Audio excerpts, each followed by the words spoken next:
महाराष्ट्र के नासिक में कल ऑक्सीजन संकट ने 22 लोगों की जान ले ली। अस्पताल में जान बचाने के लिए भर्ती मरीजों ने लापरवाही की वजह से दम तोड़ दिया।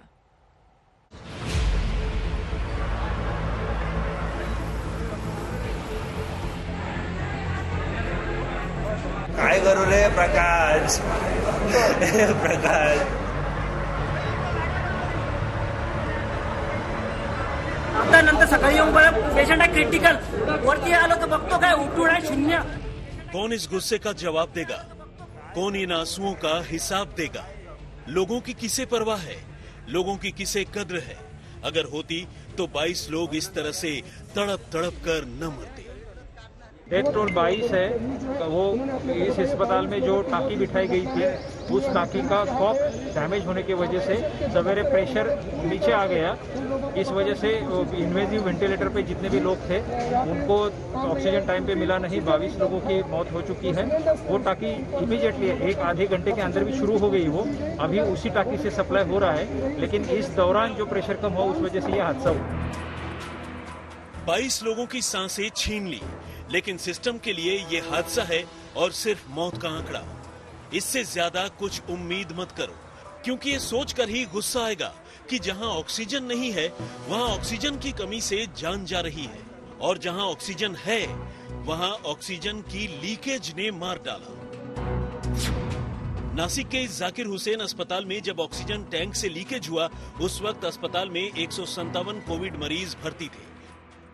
इन 157 लोगों में 131 ऑक्सीजन पर थे, 15 वेंटिलेटर पर थे, और इनमें 63 मरीज ऐसे थे जो बहुत क्रिटिकल थे, एक एक सांस के लिए जूझ रहे थे।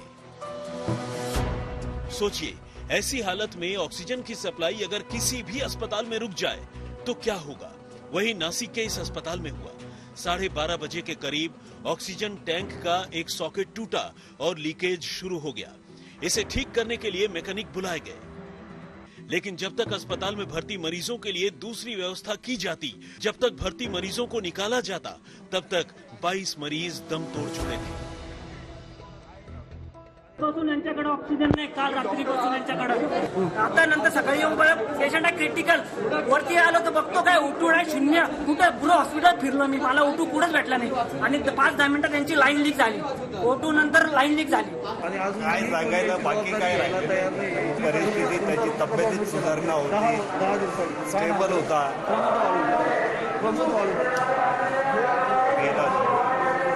माझा भाऊ बरा झालेला परत गेला, नहीं रहा वो। रिफिलिंग करते वक्त जो लीकेज हो गया, उसके वजह से बहुत सारे जो हमारे वेंटिलेटर पर जो हमारे पेशेंट्स थे, उन लोगों का ऑक्सीजन सप्लाई बंद हो जाने की वजह से उन लोगों की मृत्यु हो गई है।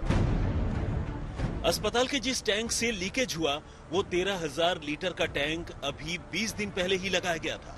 इससे कोविड के गंभीर मरीजों की जान बचानी थी, लेकिन लीकेज ने 22 मरीजों की जान ले ली।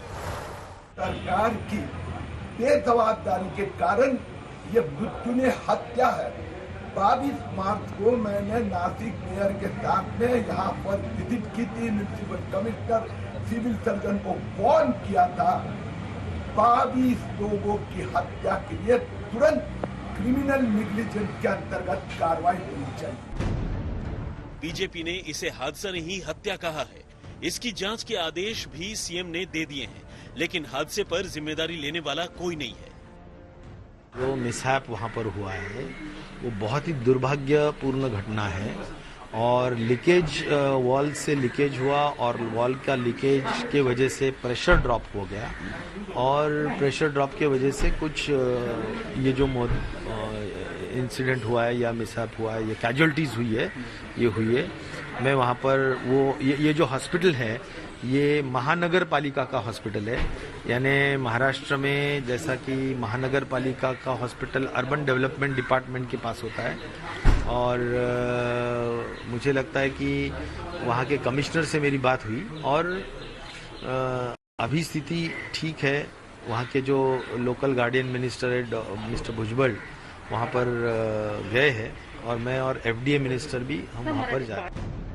राज्य सरकार ने कह दिया कि ये तो महानगर पालिका का अस्पताल था, उन्हीं की सीधी जिम्मेदारी है।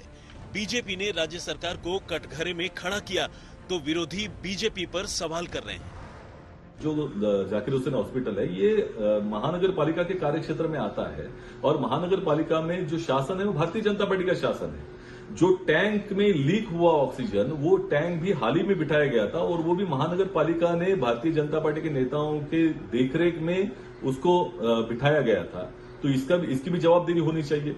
जो एजेंसी ऑक्सीजन लेके आ रही थी वो एजेंसी की नियुक्ति भी महानगर पालिका ने की थी। तो इसकी जिम्मेदारी भारतीय जनता पार्टी के नेताओं ने लेनी चाहिए, पार्टी ने लेनी चाहिए।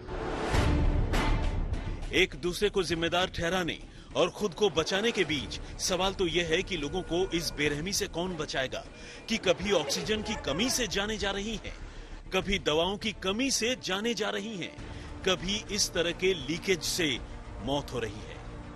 प्रवीण ठाकरे, नासिक, आज तक।